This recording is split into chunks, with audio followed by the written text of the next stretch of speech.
Para siswa kelas 11, selamat siang. Halo, apa kabar? Ketemu lagi dengan saya dalam bidang studi PKWU kelas 11. Harapan saya semoga hari ini anak-anak sehat semua, kemudian sudah siap mengikuti pelajaran PKWU yang akan saya berikan hari ini. Baiklah, materi hari ini yaitu tentang perencanaan usaha kerajinan dari bahan limbah berbentuk bangun datar. Apakah yang dimaksud dengan bahan limbah berbentuk bangun datar? Kita ikuti materi berikutnya. Nah, para siswa sekalian, sebelum saya membahas tentang pengertian bahan limbah berbentuk bangun datar, saya akan menyampaikan aspek penting dalam usaha kerajinan bahan limbah berbentuk bangun datar. Kali ini yang akan saya bahas dulu yaitu tentang ide dan peluang usaha, kemudian sumber daya yang dibutuhkan. Apa itu ide dan sumber daya apa saja yang dibutuhkan? Mari kita ikuti materi berikutnya.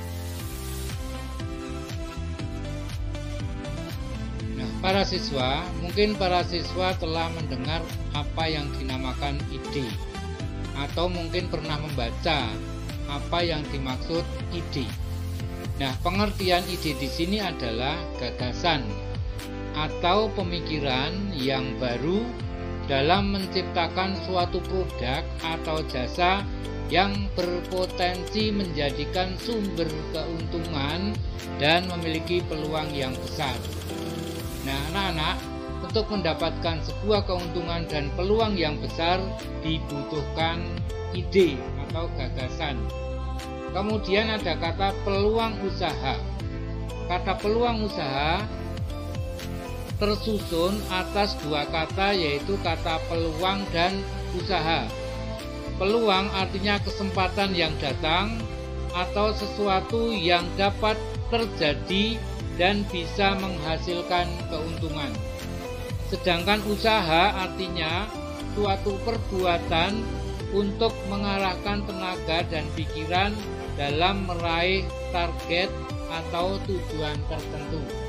Nah, anak-anak, di dalam kehidupan tentunya pengen sekali nanti anak-anak hidupnya sukses, hidupnya tidak kapiran atau hidupnya tercukupi. Nah, dulu saya pernah bilang, kalau Anda sekarang lahir dengan tidak punya apa-apa, itu sudah biasa. Tetapi kalau nanti di dalam kehidupan kamu tidak punya apa-apa, itu adalah salahmu sendiri. Karena sudah ada peluang usaha yang kamu sia-siakan dan tidak kamu isi dengan baik. Para siswa, mungkin para siswa pernah mendengar kata limbah, bahkan mungkin pernah mengetahui apa yang dimaksud limbah. Nah, kerajinan bahan limbah adalah suatu jenis kerajinan yang berasal dari bahan bekas, namun masih dapat dipergunakan kembali untuk dibuat menjadi kerajinan. Nah, contoh sebelah kanan ini adalah tumpukan limbah yang luar biasa, sampah-sampah yang tertumpuk. Nah, kita akan memanfaatkan sampah tersebut, memilih sampah tersebut, mana yang bisa dibuat menjadi kerajinan, mana yang bisa dimanfaatkan menjadi kerajinan dan bernilai tinggi.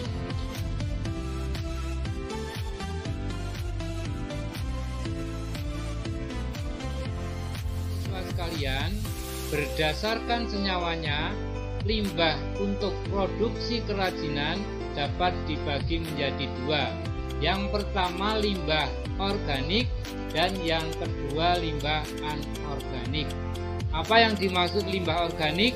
Yaitu limbah yang mengandung unsur karbon sehingga bisa dengan mudah diuraikan atau bisa membusuk secara mudah. Jadi limbah tersebut tidak memerlukan waktu yang panjang untuk bisa membusuk. Contohnya apa saja? Contohnya yaitu kulit sayuran. Kemudian yang kedua adalah kulit buah-buahan. Kemudian lagi ada kulit jagung. Kemudian ada lagi kotoran hewan, bahkan kotoran manusia dan lain sebagainya. Kita lihat di sebelah kanan ini ada gambar tentang limbah. Yang pertama adalah daun pisang.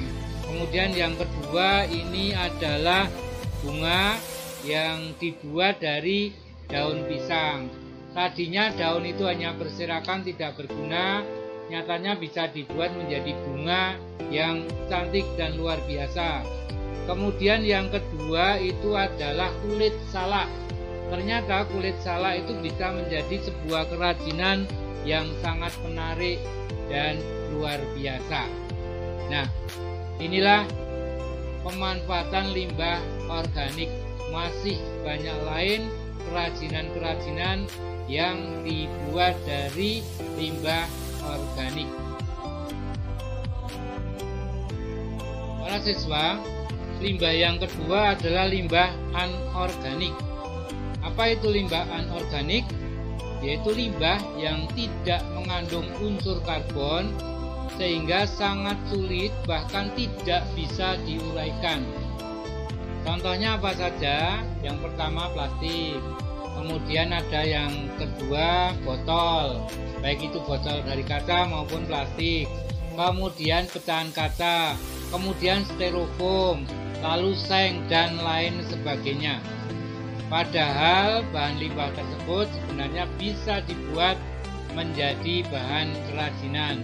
Contohnya di sebelah kanan itu ada botol plastik yang dibuat menjadi vas bunga dan bunganya sekalian, sehingga yang tadinya hanya berupa botol bekas yang dibuang begitu saja ternyata bisa dibuat menjadi vas bunga yang sangat luar biasa. Yang kedua adalah sedotan dari bahan plastik. Bisa dibuat apa? Sedotan tersebut salah satu contoh bisa dibuat menjadi bunga, dan bunga itu sangat menarik sekali. Orang tidak tahu kalau bunga itu dibuat dari sedotan.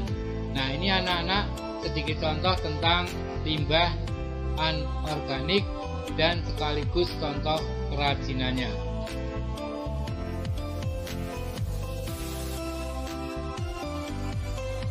Nah, kalau di atas tadi saya bahas tentang limbah organik dan anorganik, mari kita simak pengertian limbah berbentuk bangun datar seperti yang saya katakan di depan tadi.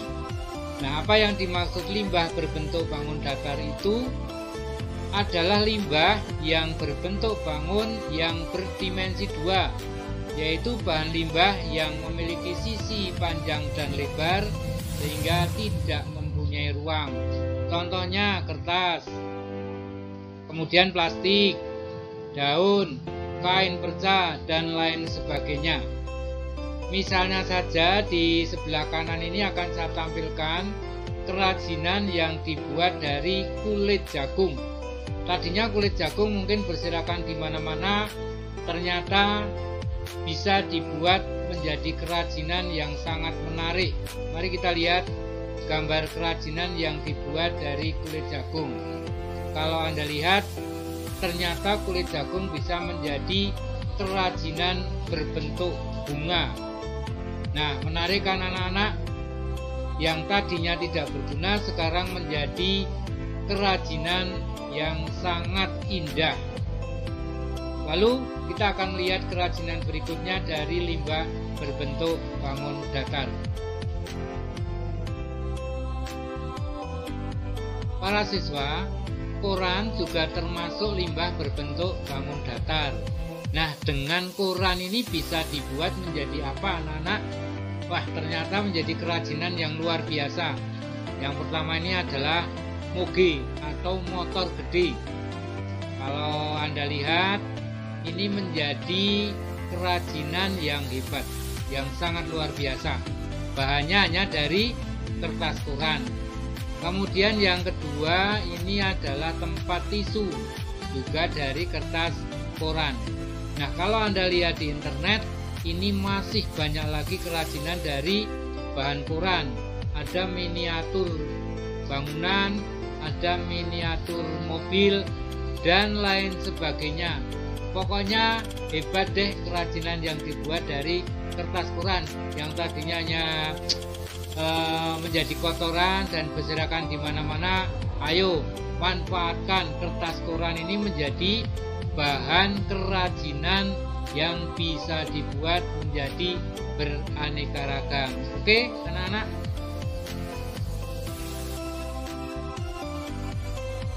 Kerajinan dari limbah berbentuk bangun datar yang lainnya adalah dari tas kresek. Nana pasti nggak asing lagi dengan tas kresek, karena tas kresek ini ada di mana-mana. Setiap tempat Anda bisa menemui tas kresek, apalagi di rumah tangga. Tas kresek ini pasti banyak sekali. Nah, tas kresek yang tadinya hanya dibuang ternyata bisa dibuat menjadi kerajinan.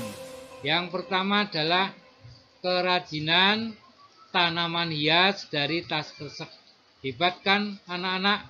Kalau Anda lihat, tadinya tas kresek kok bisa menjadi tanaman hias yang sangat menarik sekali. Nah, kalau yang tadinya tas kresek itu tidak laku dijual, ternyata dengan bentuk tanaman hias ini akan mempunyai nilai tinggi yang sangat luar biasa. Kemudian yang kedua ini adalah bunga. Bunga ini juga dibuat dari tas kresek.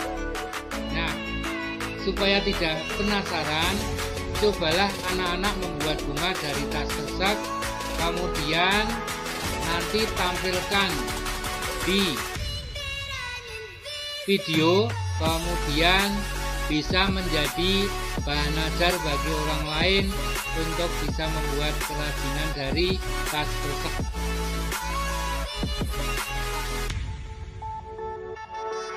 Nah, para siswa sekalian, kerajinan yang tidak kalah hebatnya adalah kerajinan dari kain perca. Nah, kain perca ini bisa didapatkan dengan mudah di tukang-tukang penjahit, kemudian dikonveksi. Mungkin anak-anak bisa mendapatkan secara gratis atau mungkin beli. Kalaupun beli ya tidak semahal kalau masih berupa kain. Ya harganya sangat murah. Nah, kain perca yang tadinya didapatkan secara gratis akhirnya menjadi sebuah lukisan yang sangat luar biasa. Nah, bapak-bapak ini sedang membuat kerajinan yang dibuat dari kain perca.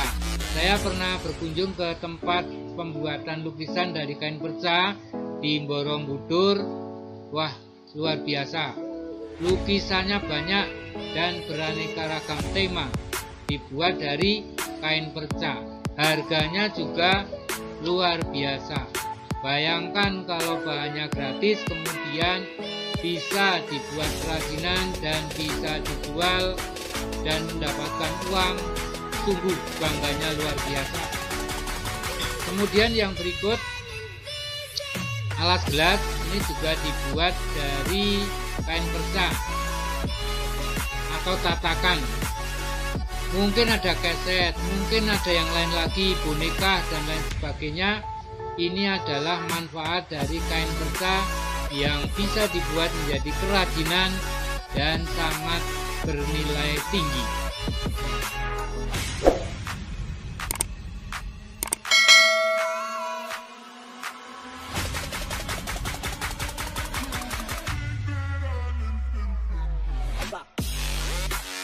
Kalau di atas tadi kita bahas tentang limbah berbentuk bangun datar, mari kita lihat selanjutnya ini adalah limbah dengan bentuk bangun ruang. Apa itu kerajinan yang dibuat dari limbah berbentuk bangun ruang? Itu adalah kerajinan yang mempunyai volume tinggi, lebar, dan panjang atau berbentuk 3 dimensi. Inilah yang dimaksud pengertian limbah berbentuk bangun ruang. Contohnya apa saja?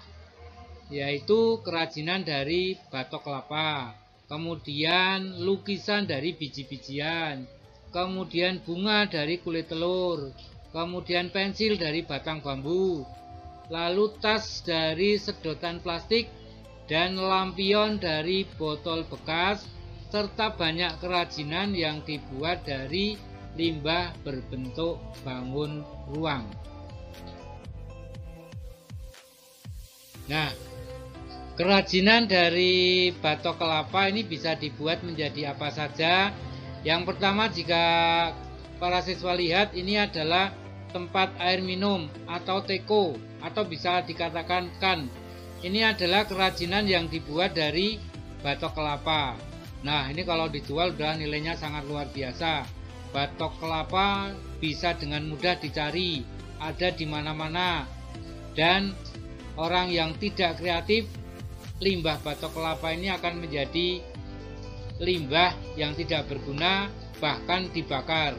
Kemudian bisa berupa kerajinan cangkir dari batok kelapa. Luar biasa bentuknya dan sangat indah bentuknya, bahkan nilainya sangat tinggi. Kalau ini dijual, harganya juga sangat tinggi. Mari kita perhatikan sampah dari batok kelapa ini untuk dibuat menjadi kerajinan yang sangat berguna bagi kita semua. Para siswa sekalian, kerajinan berikutnya adalah kerajinan yang dibuat dari botol plastik bekas. Nah, para siswa, botol plastik bekas ini kalau Anda lihat selalu berserakan di mana-mana, selalu menjadi kotoran, selalu menjadi sampah yang tidak terurus. Nah, padahal kalau kreatif, kalau punya semangat cinta lingkungan, botol bekas ini bisa dibuat menjadi bermacam-macam kerajinan. Antara lain bisa dibuat menjadi tas, bisa dibuat menjadi bunga, bisa dibuat menjadi vas bunga, dan lain sebagainya. Bahkan lampion yang sangat indah bisa dibuat dengan botol plastik bekas. Menurut survei saya, ternyata botol plastik bekas ini bisa dibuat menjadi aneka ragam kerajinan yang sangat bagus dan sangat menarik serta sangat indah. Mari kita coba memanfaatkan botol bekas ini menjadi kerajinan. Silahkan mau dibuat apa saja, paling tidak Anda sudah menjadi orang yang cinta lingkungan dan menjadi orang yang kreatif. Para siswa sekalian, di atas sudah melihat banyak kerajinan yang dibuat dari bahan limbah, baik yang berbentuk bangun datar maupun bangun ruang. Limbah yang tadinya tidak berguna bisa diolah menjadi kerajinan yang sangat bernilai tinggi. Nah, anak-anak, lalu kita harus bagaimana setelah melihat hal tersebut?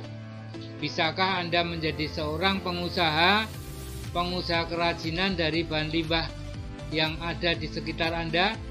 Nah, mari kita lihat pengertian pengusaha. Pengusaha dapat menciptakan diri, yaitu menemukan nilai dengan cara mengubah peluang melalui ide, dan akhirnya menjadi pengendali usaha. Mari kita siapkan ide kita masing-masing untuk bisa melakukan usaha kerajinan dari bahan limbah. Anda mempunyai dua misi yang sangat luar biasa, misi sosial dan misi cinta lingkungan. Nah, lalu sumber-sumber ide itu bisa didapat dari mana? Yang pertama adalah pengalaman pribadi. Nah, pengalaman pribadi ini muncul dari dirinya sendiri atau pemikiran sendiri. Oh iya, kalau begitu saya ingin membuat kerajinan yang dibuat dari bahan limbah. Lalu masalah bentuk kerajinan bisa dipikirkan sambil jalan. Kemudian yang kedua, minat atau hobi. Orang yang mempunyai minat atau hobi ini sangat mendukung sekali untuk melakukan sebuah usaha. Dengan minat atau hobi dapat mengerjakan secara maksimal sesuai dengan hobi yang dijalankan. Kalau sesuatu hal itu dikerjakan dengan senang, kemudian tekan tekun, akan menghasilkan hasil yang sangat luar biasa. Lalu yang ketiga, penemuan secara tidak sengaja. Banyak orang jalan kemana-mana, banyak orang itu pergi kemana-mana lalu timbul ide, oh iya, itu ada bentuk yang menarik, itu ada benda yang menarik, besok akan saya buat kerajinan dari bahan plastik, bahan kerajinan yang lain, mungkin dari bahan limbah organik dan lain sebagainya. Oke, mari anak-anak kita menjadi seorang usahawan yang menciptakan sampah menjadi kerajinan. Kalau kita ingin menjadi seorang pengusaha, lalu persiapan apakah yang dapat dilakukan dalam menganalisis peluang usaha tersebut? Seorang pengusaha atau seorang wirausahawan harus dapat memanfaatkan peluang yang dilakukan secara sistematis, dimulai dari analisis sumber-sumber peluang usaha tersebut. Lalu persiapan apa yang dilakukan? Yang pertama adalah meneliti luas usahanya. Luasnya berapa? Cukup apa tidak untuk usaha tersebut?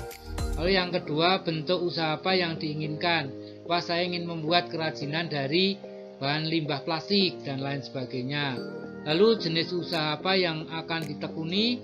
Kemudian informasi usaha apa yang harus diterima ataupun mungkin yang akan diterima, kemudian ada atau tidak peta usaha yang menguntungkan. Kira-kira kalau saya bikin usaha kerajinan ini menguntungkan apa tidak? Peluangnya masih banyak apa tidak? Ini perlu kita pikirkan dalam analisis usaha. Langkah penyusunan usaha. Langkah penyusunan usaha yang harus dilakukan yang pertama adalah pemilihan jenis usaha. Kemudian yang kedua, nama perusahaannya apa. Kemudian yang ketiga, lokasi perusahaannya di mana. Yang keempat, perizinan usaha. 5, sumber daya manusia. Dan yang keenam, aspek produksinya. Inilah langkah penyusunan dalam melakukan sebuah usaha.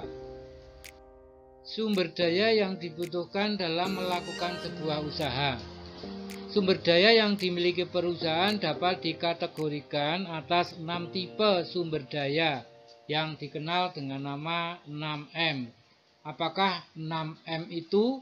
Yang pertama adalah man atau manusia, yang B adalah money atau uang, yang C adalah material atau fisik, yang D adalah mesin atau teknologi, kemudian yang E adalah metode atau metode, dan yang keenam adalah market atau pasar. Inilah sumber daya yang dibutuhkan dalam melakukan sebuah usaha. Mari kita simak masing-masing sumber daya yang termasuk dalam 6M tadi. Yang pertama adalah man atau manusia. Sumber daya manusia adalah merupakan salah satu faktor produksi selain modal, kemudian tanah, dan juga keterampilan. Manusia merupakan unsur manajemen yang sangat penting dalam mencapai tujuan perusahaan. Kita lihat gambar di sebelah kanan ini adalah aktivitas orang-orang yang melakukan sebuah usaha kerajinan di suatu tempat. Jadi manusia ini adalah sangat penting dalam melakukan sebuah usaha. Sumber daya yang kedua itu adalah money atau uang. Nah anak-anak, uang ini juga sangat penting. Tanpa uang kita pun kadang sulit melakukan sebuah usaha. Uang merupakan salah satu unsur yang tidak dapat diabaikan. Uang merupakan alat tukar dan alat pengukur nilai. Besar kecilnya hasil kegiatan dapat diukur dari jumlah uang yang beredar dalam perusahaan. Karena segala sesuatu harus diperhitungkan secara rasional. Nah, uang ini juga penting. Orang tanpa uang dalam melakukan usaha ini juga akan sia-sia. Nah, uang ini bisa disiapkan, entah itu uangnya seberapapun, yang penting niat untuk melakukan usaha itu adalah sangat penting. Jadi uang ini juga diperlukan dalam melakukan sebuah usaha. Sumber daya yang ketiga adalah material atau fisik. Nah, para siswa, perusahaan umumnya tidak mengadakan bahan mentah yang dibutuhkan, tetapi membeli dari pihak lain. Untuk itu, perusahaan berusaha memperoleh material dengan bahan yang murah dan pengangkutan yang murah. Contoh material di sini adalah yang pertama kain perca. Ini kerajinan dari kain perca. Kemudian yang kedua bahan botol minuman. Kemudian yang ketiga adalah batok kelapa. Yang berikut adalah botol-botol minuman yang sudah tidak dipakai dan lain sebagainya. Sumber daya yang keempat adalah teknologi. Nah, mesin mempunyai peranan yang sangat penting dalam proses industri. Dalam revolusi industri, banyak nanti tenaga manusia digantikan oleh mesin. Pengembangan teknologi yang semakin cepat, banyak orang menggunakan mesin dalam revolusi industri. Nah, ke depan nanti akan banyak tenaga manusia digantikan oleh mesin. Nah, contohnya yang produksi ringan di sini adalah mesin jahit. Ini untuk melakukan kegiatan usaha kerajinan yang dilakukan dengan mesin jahit. Kemudian yang kedua adalah mesin tenun, dan selanjutnya adalah mesin untuk pembuat bingkai figura. Lalu ada lagi yang lain yaitu robot yang bisa menggantikan tenaga manusia dan lain sebagainya, mesin yang bisa dipakai untuk produksi usaha kerajinan. Sumber daya yang kelima adalah metode. Metode sangat dibutuhkan agar mekanisme kerja berjalan efektif dan efisien. Metode sangat membantu dalam proses produksi maupun administrasi dalam suatu perusahaan. Maka karena ini metode itu berhubungan dengan daya pikir. Jadi metode apa yang mau dipakai untuk melakukan sebuah usaha dan lain sebagainya. Jadi orang yang cerdas, orang yang bisa menemukan metode, inilah orang-orang yang berhasil dalam melakukan sebuah usaha. Sumber daya yang keenam adalah market atau pasar. Nah, para siswa, setelah kita bisa membuat kerajinan, tentunya kita ingin sekali bahan kerajinan yang kita buat itu laku, atau paling tidak banyak orang yang suka. Jika barang yang diproduksi tidak laku, maka proses produksi tentunya akan berhenti. Nah, di sini dibutuhkan penguasaan pasar sangat menentukan kelancaran dalam produksi barang. Paling tidak survei melakukan di pasar barang apa yang dibutuhkan. Oleh karena itu kualitas barang diusahakan harus sesuai dengan selera konsumen. Nah, bagaimana pemasaran produksi kerajinan? Ya, misalnya kita buka toko sendiri atau mungkin dipasarkan di pasar umum, di tempat wisata dan lain sebagainya, atau di pinggir jalan yang strategis yang bisa dengan mudah dilihat oleh konsumen sehingga konsumen tertarik dengan usaha produksi kerajinan yang kalian buat. Nah, para siswa, sampai di sini dulu materi yang saya sampaikan tentang kerajinan dari bahan limbah berbentuk bangun datar yang meliputi ide dan peluang usaha, kemudian sumber daya yang dibutuhkan. Semoga anak-anak jelas, semoga anak-anak menjadi paham apa yang kami sampaikan baru saja. Dan materi berikutnya nanti adalah perencanaan administrasi dan perencanaan pemasaran. Bagaimana menyusun administrasi dan bagaimana merencanakan pemasaran produksi kerajinan dari bahan limbah berbentuk bangun datar. Saya mengucapkan terima kasih kepada para siswa semua yang telah mengikuti materi materi ini dari awal hingga akhir. Nah, jangan lupa ya anak-anak, tekan subscribe, like, dan share video ini. Semoga berguna bagi para siswa untuk memahami materi kerajinan dari bahan limbah berbentuk bangun datar. Oke, sekali lagi terima kasih dan sampai jumpa.